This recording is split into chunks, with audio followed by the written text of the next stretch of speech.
المغربي. طبعا في الاثناء ناخذ، لان الوقت لا يسع. طبعا هذا زين الدين زيدان زيزو بطل العالم 98. في الاثناء ناخذ راي خوزيه بيكرمان، يعني بالنسبه لهذا الشوط الاول. كان هناك توازن ولكن افتقدنا الهدف، وبكل تأكيد كان سيفتح مساحات كبيرة.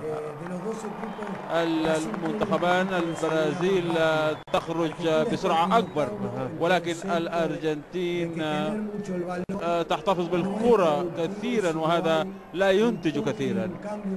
يجب أن يتم تغيير وجهة الكرة ويجب أن يخرج بالأطراف.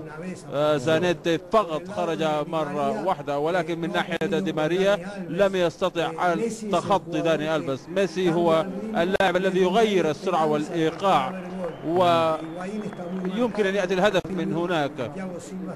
ودياغو سيلفا يقوم بعمل كبير في الدفاع،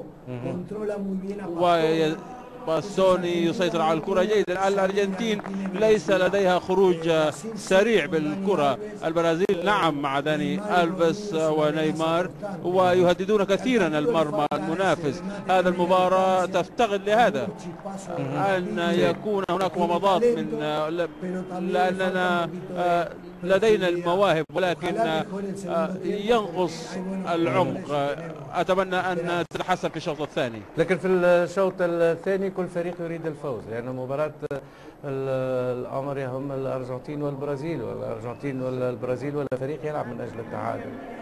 الهدف يفتح المباراة، يعني الهدف مهم بالنسبة للمباراة. حتى اللاعبين يتخلوا عن جانب الحذر، كل لاعب يعطي أفضل ما عنده وطاقته. بالنسبة للمنتخب الأرجنتيني على مستوى المجموعة يجب أن يتحسن، خصوصا في بناء الهجمة. المنتخب البرازيلي يؤدي حسب رغم الغيابات اللي موجودة، لكن أداؤه حتى الآن خصوصا في وسط الملعب أفضل بكثير من المنتخب الأرجنتيني.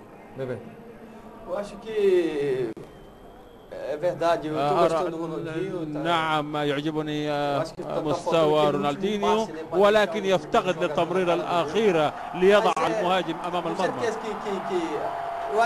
أعتقد أن يكون هناك حلول. روبينيو ونيمار لاعبان يتحركان كثيرا ويخرجان كثيرا من المنطقة، وأن يفتحوا بالجهة اليمنى.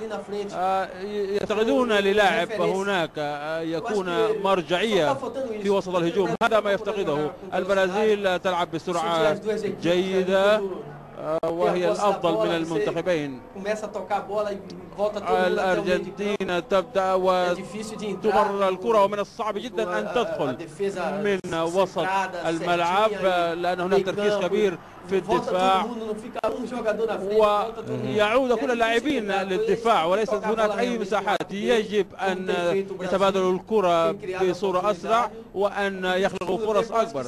أعتقد أن في الشوط الثاني البرازيل والأرجنتين سيبحثان عن الهدف وسيغيران من إيقاع المباراة، وستكون مباراة